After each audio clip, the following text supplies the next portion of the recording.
There's a really common joke that goes, wow, the first person to ever eat a lobster must have been really hungry. I mean, look at it. It's a giant, disgusting sea insect.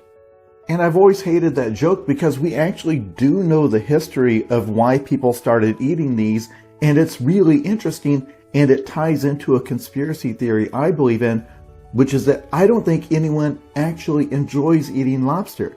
I think they've just been convinced that it's a high-class food for a really specific reason. As recently as the 1800s, lobster was considered a trash food for poor people, in the United States at least. They used to grind them up and use them as fertilizer. They used to feed them to prisoners. Dock workers once went on strike because they were being fed lobster 3 times a week, and that was too much. And the reason was, in that place at that time, lobster was really plentiful. It used to wash up on the beaches, and it was also high in protein. So it became established as like, this is our baseline food. If we run out of everything else, we've always got the lobster. But as a commercial product that you could like ship or store on shelves or serve in restaurants, it was difficult because lobster spoils really quickly. This is why in restaurants they have a tank of live lobster that they instantly cook.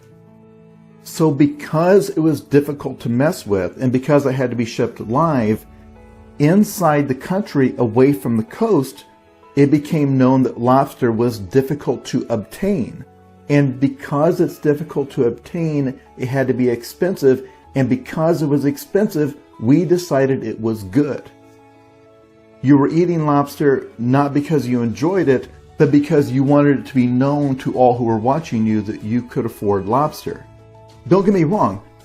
I'm not saying those people were lying. I'm saying the way the human brain works, you convince yourself it's good because it was difficult to get. Meanwhile, when I watch people eat lobster, they are dunking it in a giant bowl full of melted butter. You know what also tastes good when you dunk it in a bucket of butter? Anything.